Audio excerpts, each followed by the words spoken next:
Hello students, I welcome you all in DSCJ's home classes, a digital initiative by Directorate of School Education. Students, आज का जो हमारा topic है वो English grammar में writing portion को लेके है और इस टॉपिक में हम पढ़ेंगे message writing and notice writing. ये टॉपिक जो है वो 8th ऑनवर्ड सभी क्लासेस के लिए है, तो 8th 9th 10th 11th 12th ये सभी क्लासेस में यूज होता है। तो आई होप कि आप इसमें ध्यान से इसमें पढ़ेंगे कि मैसेज क्या होता है और कैसे उसे हम लिखते हैं, ऐसे उसका क्या फॉर्मेट है, क्योंकि हर एक चीज लिखने का एक डेफिनेट फॉर्मेट होता है। ऐसे ही नोटिस क्या है और उसे कैसे हम लिखेंगे और उसका फॉर्मेट क्या है। तो आई होप कि आप इसको ध्यान से पढ़ें और ध्यान से समझें। सबसे पहले हम बात करते हैं मैसेज राइटिंग की।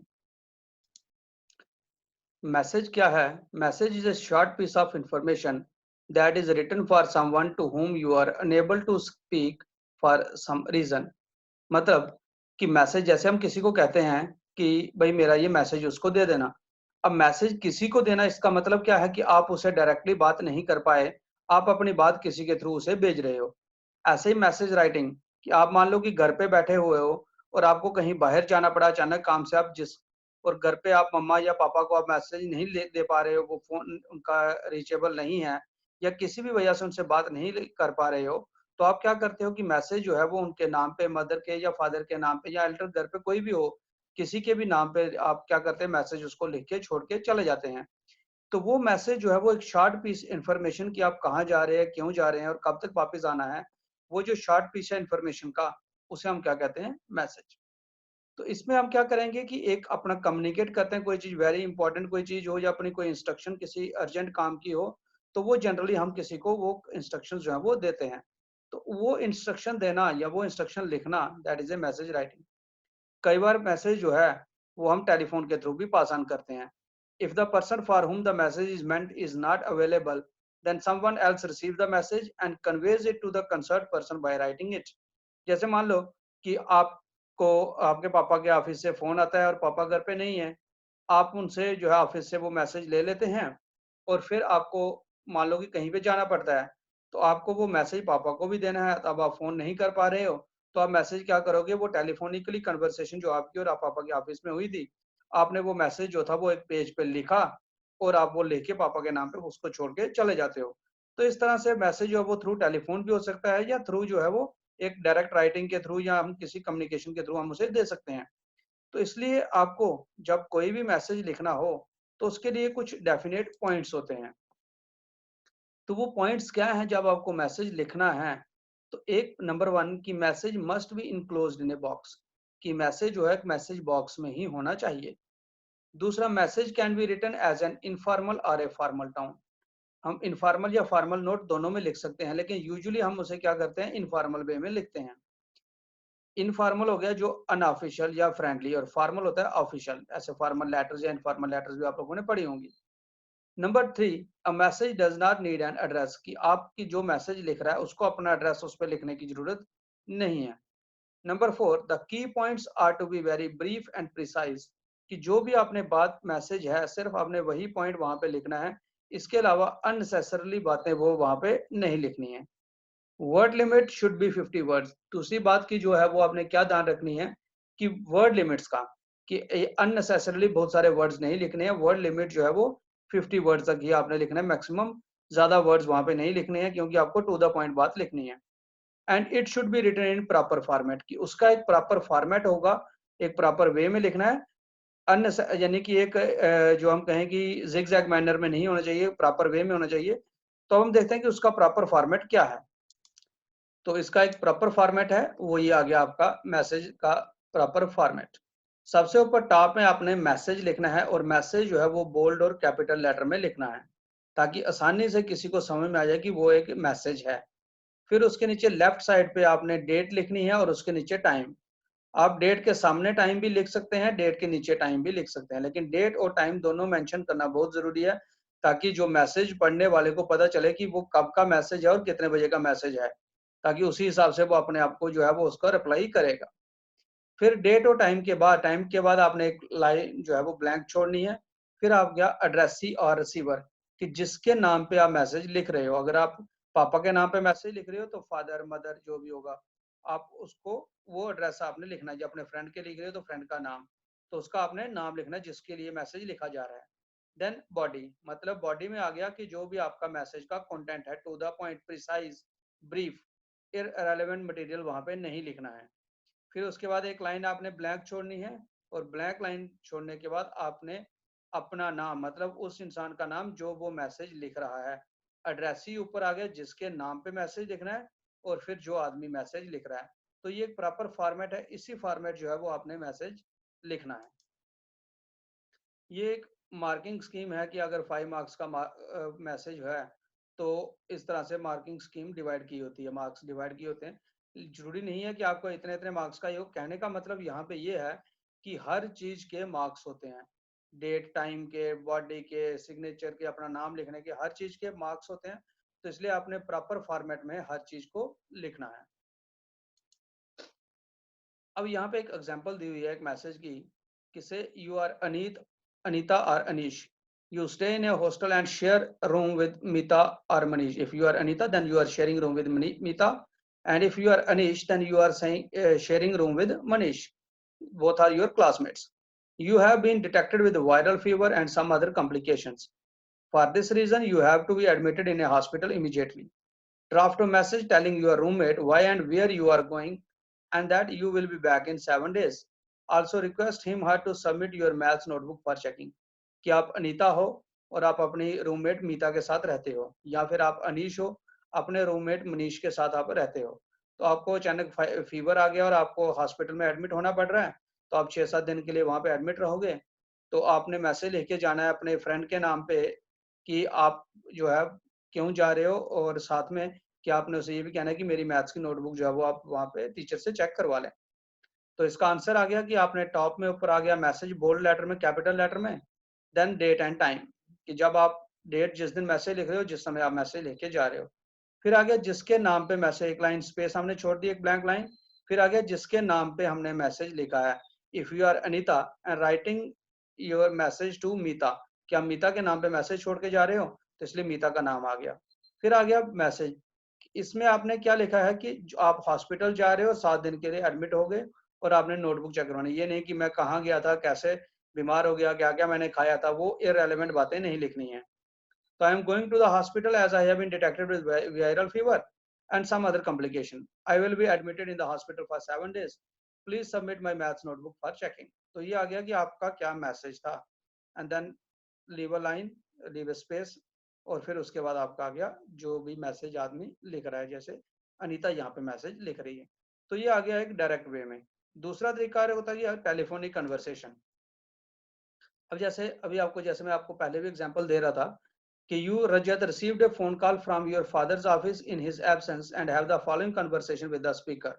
Right a message for your father as you have to go for your tuitions. Put the message in a box. क्या आप रजत हो और आपके पापा के ऑफिस से आपको फोन आता है, जो भी दूसरे एंड पे है दैट इज द स्पीकर, उससे आपकी कन्वर्सेशन क्या क्या हुई वो यहाँ पे दी हुई है। अब आपको ट्यूशन के लिए जाना है तो आप अपने फादर के नाम पे वो मैसेज लिखोगे और उसे मैसेज को मैसेज बॉक्स में डालो। अब वहां पे जो बात करने वाला है दूसरे एंड पे वो है मिस्टर गुप्ता। उन्होंने फोन किया, उनका इज दिस 252 जो भी नंबर था। तो आप वहां पे यानी योरसेल्फ मीन रजत, आपने उठाया और आपने कहा may I know who is calling, mister Gupta. उन्होंने जो दूसरे एंड पे था उसने कहा I am Suresh Gupta, can I talk to mister Mahajan. कि जो बात कर रहा है, आप जिससे बात कर रहे हो वो कौन है, सुरेश गुप्ता। और सुरेश गुप्ता किससे बात करना चाहता है, मिस्टर महाजन से। मिस्टर महाजन कौन है, आपके पापा। मतलब सुरेश गुप्ता जो था वो मिस्टर महाजन से बात करना चाहते थे, लेकिन मिस्टर महाजन जो कि आपके पापा हैं, और वो तो घर पे नहीं है, उसकी जगह फोन किसने उठाया, योरसेल्फ। योरसेल्फ मीन रजत। अब बात किसके बीच में हो रही है, सुरेश गुप्ता और रजत के बीच में। तो रजत क्या कह रहा है, yourself mean you are the Rajat. I am afraid daddy is not at home, do you have any message for him. Mr. Gupta, yes, please tell him that the meeting fixed for tomorrow, that is 11th May, has been cancelled. Yourself, okay, anything else, Mr. Gupta? Please tell him that we shall let him know as when and the next date for the meeting is fixed. Yourself, okay, uncle, I shall tell daddy when he comes back.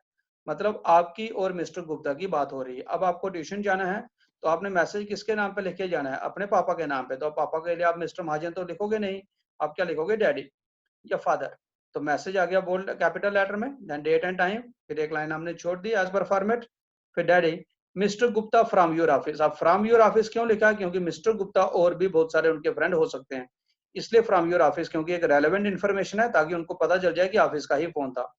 Inform you that meeting scheduled for tomorrow that is 11th May has been cancel, कि meeting cancel हो चुकी है और वो उन्हें बता देंगे next meeting कब है। अब उसने यहाँ पे ये नहीं लिखा मैं ट्यूशन के लिए जा रहा, तो मुझसे ये लिखा और रेलेवेंट बात, इररेलेवेंट बात नहीं लिखी, फिर स्पेस छोड़ के रजत। तो इस तरह से अगर टेलीफोनिक कन्वर्सेशन हो तब भी आपने उसको इस तरह से मैसेज में कन्वर्ट करना है। You have to adopt the same method, same format. Another telephonic conversation is there between the Shikha and Mrs Sharma. तो मिसेस शर्मा ने फोन पिक किया है, तो शिक्षा वहां दूसरे एंड पे बोल रही है, hello I am Shiksha, Divya's friend, can I speak with her please. इसका मतलब शिक्षा ने यहाँ पे फोन किया और फोन किसने उठाया? मिसेस शर्मा ने। मिसेस शर्मा जो है वो दिव्या की कोई रिलेटिव होंगी, आगे हम देखेंगे। दिव्या की फ्रेंड जो है वो शिक्षा है, वो फोन कर रही है, बात किससे करना चाहती है? दिव्या से। तो Mrs Sharma, I am Divya's mother, she is not at home, she has gone out with her father to buy some books. It means कि शिक्षा ने फोन किया, बात किससे करना चाहती थी? दिव्या से, लेकिन फोन किसने उठाया? दिव्या की mother, that is the Mrs Sharma. अब यहाँ पे टेलीफोनिक कन्वर्सेशन किसके बीच में हो रही है? शिक्षा और मिसेस शर्मा के बीच में, लेकिन शिक्षा बात किससे करना चाहती थी? दिव्या से। Shiksha, oh aunty would you please take a message for her. Shiksha कह रही है कि क्या आप दिव्या के लिए मैसेज ले सकते हैं? तो मिसेस शर्मा, श्योर शिक्षा।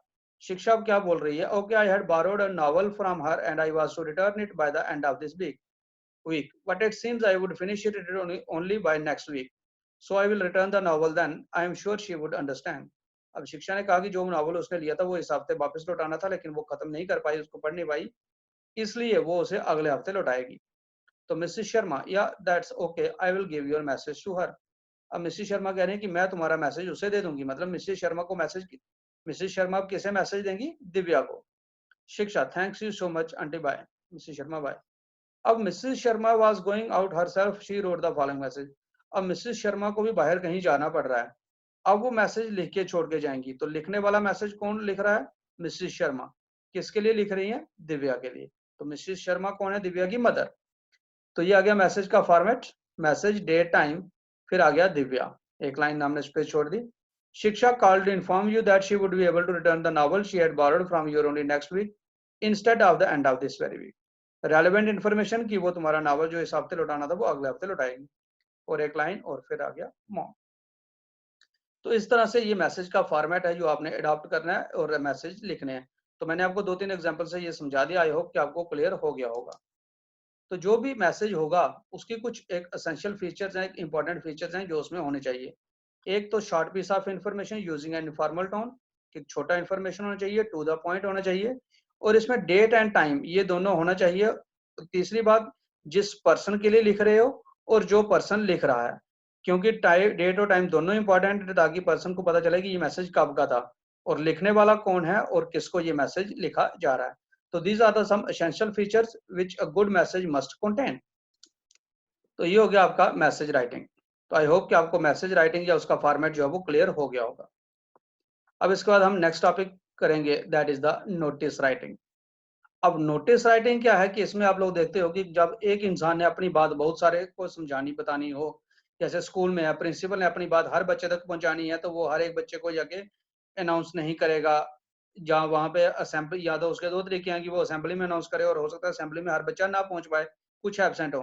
तो इसलिए वो क्या करेंगे कि एक नोटिस बोर्ड में एक जो है प्रिंटेड इन्फॉर्मेशन वहाँ पे एक पेपर पे लेके वहाँ पे चिपका देंगे, ताकि आता जाता हर इंसान उसको पढ़ सके। तो जब आपको कोई अपनी इंफॉर्मेशन एक बहुत सारे लोगों को बतानी हो किसी प्रोग्राम के बारे में, किसी इवेंट के बारे में, तब हम क्या करते हैं कि उस इंफॉर्मेशन को हम एक पेज पे लिख देते हैं और उस पेज को किसी एक जगह पे पेस्ट कर देते हैं। तो वो जो इन्फॉर्मेशन पेज पे है दैट बिकम द नोटिस। तो उसे नोटिस बोर्ड में आप लोगों ने अपने स्कूल्स में, कॉलेज में या कई ऑफिस में नोटिस बोर्ड लिखे होते हैं। उसमें जो भी अथॉरिटी होती है, इशूइंग अथॉरिटी, जो वो मैसेज देना, जो अपना बात कन्वे करना चाहती है, तो उन्होंने अपने नोटिस बोर्ड पे वो इन्फॉर्मेशन जो है वो वहाँ पे लिखी होती है, ताकि हर इंसान जो है उसे कन्वीनियंटली पढ़ सके। तो ऐसे ही नोटिस राइटिंग के भी एक फॉर्मेट है, उसमें भी हमें कुछ बातों का ध्यान रखना होता है। अब जो बातें हमें नोटिस में ध्यान रखनी है वो क्या है कि मैसेज की तरह notice should also be enclosed in a box, कि ये भी एक बॉक्स में होना चाहिए। दूसरी बात, a notice should be written on a fresh page, nothing else should be written on the page on which the notice is written। Notice साफ सुथरे पेज पे होना चाहिए, क्योंकि आपको वो इन्फॉर्मेशन लोगों तक पहुंचानी है। तो आप वही उस पे लिखोगे जो आप चाहते हो लोग उसको जो पढ़ें। अगर उसके ऊपर कुछ और मटेरियल लिखा होगा तो वो भी एज ए इन्फॉर्मेशन लोगों तक पहुंच जाएगा, और हो सकता है वो आपका यूजलेस पॉइंट हो और या आप उसे कन्वे नहीं करना चाहते हो। इसलिए एक साफ पेज पे होना चाहिए, उसके ऊपर और कुछ भी नहीं लिखा होना चाहिए। Only relevant information should be included, do not add any irrelevant information. सिर्फ उस पर रेलेवेंट इन्फॉर्मेशन जो आप लोगों को बताना चाहते हो, इसके अलावा अननेसेसरली कोई बात वहां पे नहीं लिखनी है। नंबर 4, यहाँ पे भी आपने वर्ड लिमिट का ध्यान रखना है कि it should not exceed more than 50 words. Number 5, personal pronouns like I, me, you, we, they, ये आपने यूज नहीं करने हैं। थर्ड पर्सन के थ्रू ही ये इन्फॉर्मेशन यानी थर्ड पर्सन इसमें होना चाहिए। लेकिन कई बार हम लॉस्ट, कोई चीज आपकी गुम हो जाती है या कोई चीज आपको मिलती है, तब हम एक्सेप्शन है वहां पे आप पर्सनल प्रोनाउन यूज कर सकते हो। अदरवाइज आपने पर्सनल प्रोनाउन यूज नहीं करने हैं। और इसमें आपने पैसिव वॉइस को यूज करना है, जो नोटिस की बॉडी, जो नोटिस का कंटेंट है उसको लिखने के लिए। तो ये कुछ पॉइंट्स हैं जब आपने नोटिस लिखना है। अब हम देख लेते हैं इसका क्या फॉर्मेट है। तो नोटिस राइटिंग का फॉर्मेट क्या है कि सबसे पहले टॉप के ऊपर आपने अपने इशूइंग अथॉरिटी, मतलब आप अपने स्कूल का नाम, अपनी कंपनी का नाम, किसी ऑर्गेनाइजेशन का नाम, जिसको भी आप बिलोंग कर रहे हो उसका नाम आपने सबसे ऊपर टॉप पे लिखना है, और वो भी कैपिटल लेटर में। ये चीज सबसे पहली। दूसरी बात, लेफ्ट साइड पे आपने लिखनी है डेट, और डेट जो है वो एक्सपेंडेड फॉर्म में होनी चाहिए, कामा फॉर्म में या हाइफन ऑब्लिक फॉर्म में नहीं होनी चाहिए पूरा। जैसे अगर ट्वेल्थ में ही है तो 10/5 इस तरह से नहीं, 20 मई 2020 यानी पूरा एक्सपेंडेड फॉर्म में आपने लिखनी है। फिर उसके बाद नोटिस वो कैपिटल लेटर में लिखना है। देन सब्जेक्ट मतलब आ गया topic.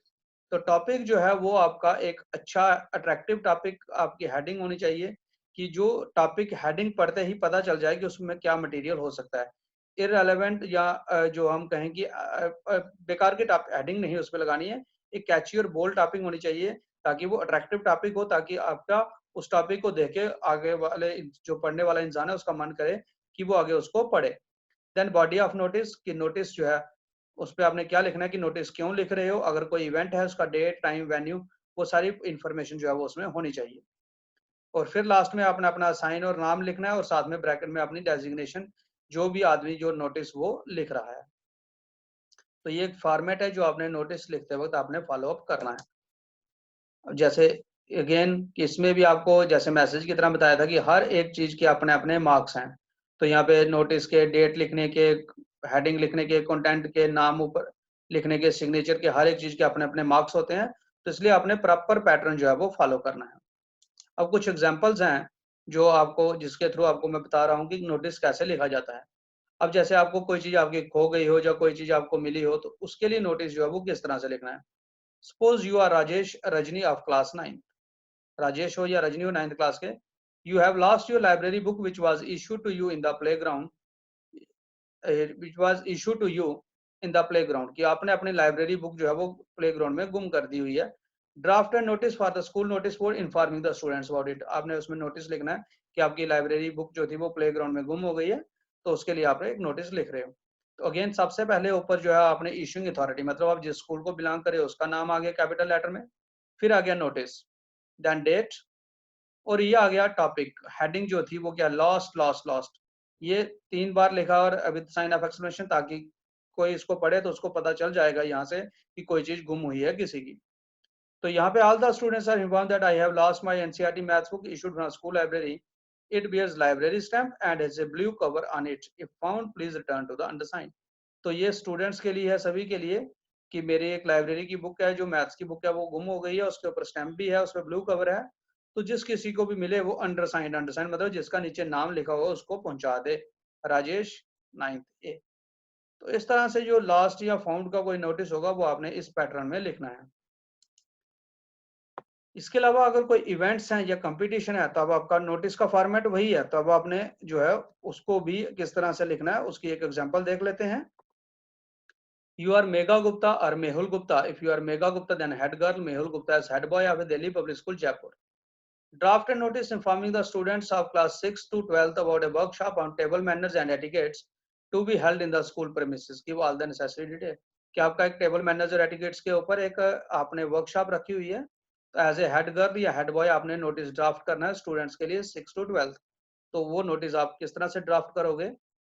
Delhi public school issuing authority का नाम आ गया, स्कूल का नाम, नोटिस, डेट, और वर्कशॉप ऑन टेबल मैनर्स, कि टेबल मैनर्स के ऊपर क्या है, वर्कशॉप है। अब स्टूडेंट को कौन सी क्लास के लिए, कि ये आपने जो करनी है कि किस क्लास के लिए आप कर रहे हो, उसके लिए ये आपने इंफॉर्मेशन देनी है। So this is to inform all the students of class 6 to 12 about a workshop on table manners and etiquettes that will be held in the school auditorium on 25th May 2020, that is Monday on 8 a.m. It is mandatory for all the students to attend the workshop. For any type of query, please contact the undersigned. अब यहाँ पे आपने एक event है जो workshop है वो organise कर रहे हो, तो जब आपने इवेंट ऑर्गेनाइज करना है तो उसमें आपने 3 चीजों का ध्यान रखना है कि किस दिन वो ऑर्गेनाइज कर रहे हो आप, डेट, कितने बजे आप कर रहे हो, उसका टाइम, और वेन्यू कहाँ पे वो कर रहे हो। तो इवेंट के केस में डेट, टाइम और वेन्यू जो है वो बहुत ही ज्यादा इंपॉर्टेंट चीज है। तो यहाँ पे तीनों चीजें यहाँ पे दी हुई हैं कि टेबल मैनर्स के ऊपर है, 25th को है, 8 AM पे है, और जो है वो स्कूल के ऑडिटोरियम हॉल में है।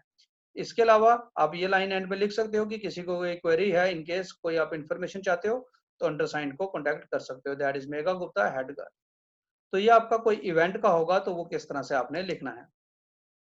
अनदर इवेंट, एक और उसके ऊपर एक नोटिस है कि you are a student in ABC public school Delhi, आपका एक आपने नोटिस ड्राफ्ट करने का कल्चरल फेस्ट आप ऑर्गेनाइज कर रहे हो, किसके लिए, कोरोना विक्टिम्स के लिए। तो आप नोटिस में, आप नोटिस बोर्ड में एक नोटिस लगाना चाहते हो जिसमें ये डिटेल्स दी हुई हैं, और आप हो रोशन शर्मा, कल्चरल सेक्रेटरी स्कूल के। तो अगेन स्कूल का नाम आ गया ऊपर टॉप पे, नोटिस, डेट, और फिर आपका आ गया अपील फॉर कोरोना विक्टिम्स, कि जिसके लिए आपका नोटिस का topic. This is to bring the notice of all the students, the cultural festa हम ऑर्गेनाइज कर रहे हैं, और उसमें जो भी पैसा कलेक्ट होगा, the money collected will go to the prime minister's care fund for the corona victims of India, कि पैसा जो भी कलेक्ट होगा वो प्राइम मिनिस्टर केयर फंड में चला जाएगा। अब इवेंट और जो इवेंट है उसको आप इस तरह से भी आप लिख सकते हो, पैराग्राफ के शेप में भी, और इस तरह से आप इसको ये फॉर्मेट में भी आप लिख सकते हो। डेट आ गई, टाइम आ गया, वेन्यू आ गया, और टिकट्स और चीफ गेस्ट के बारे में आपकी कोई, उसको और अट्रैक्टिव बनाने के लिए आपने टिकट्स और चीफ गेस्ट के बारे में लिख दिया। तो इस तरह से आप इसको और ज्यादा अट्रैक्टिव बना सकते हो। और फिर लास्ट में for further details contact undersigned, तो आप पैराग्राफ के फॉर्म में भी लिख सकते हो, और इस तरह से भी आप इसमें लिख सकते हो। आप यहाँ पे कोई एक छोटा सा पोस्ट कार्ड या उसमें फोटो वगैरह भी, कोई अट्रैक्टिव फोटोग्राफ भी यहाँ पे लगा सकते हो, ताकि जो है वो ज्यादा से ज्यादा आपके नोटिस की तरफ लोग अट्रैक्ट हों। देन साइन और आपका डेजिग्नेशन कल्चरल सेक्रेटरी। तो ये कुछ फॉर्म एग्जांपल्स आ गए जिसके थ्रू आपको मैंने समझाने की कोशिश की कि नोटिस जो है वो किस तरह से लिखा जा सकता है। आई होप कि आपको ये नोटिस का फॉर्मेट और विद एग्जांपल्स आपको क्लियर हो गया होगा कि किस तरह से हमने नोटिस लिखना है। तो आप इनके नोटिस को घर में अच्छे से प्रैक्टिस करें, और जितना भी जो भी आपको मैसेज या नोटिस राइटिंग जो भी आपको समझाया उसको अच्छे से रिवाइज करें, प्रैक्टिस करें, ताकि आपको अच्छे से क्लियर हो जाए। इन केस अगर फिर भी कोई प्रॉब्लम रहती है, then you have the my number जो आपको फर्स्ट स्लाइड पे दिया था, आप उसमें कॉन्टेक्ट कर सकते हैं। और इन केस आपका कोई भी डाउट हो, I will try to solve your problem, कि मैं कोशिश करूंगा कि आपको टाइमली और जितनी जल्दी हो सके आपकी प्रॉब्लम भी सॉल्व करूं। तो इसके बाद हम नेक्स्ट टॉपिक के साथ आपके साथ मैं फिर मिलूंगा। तब तक के लिए thank you and have a nice day.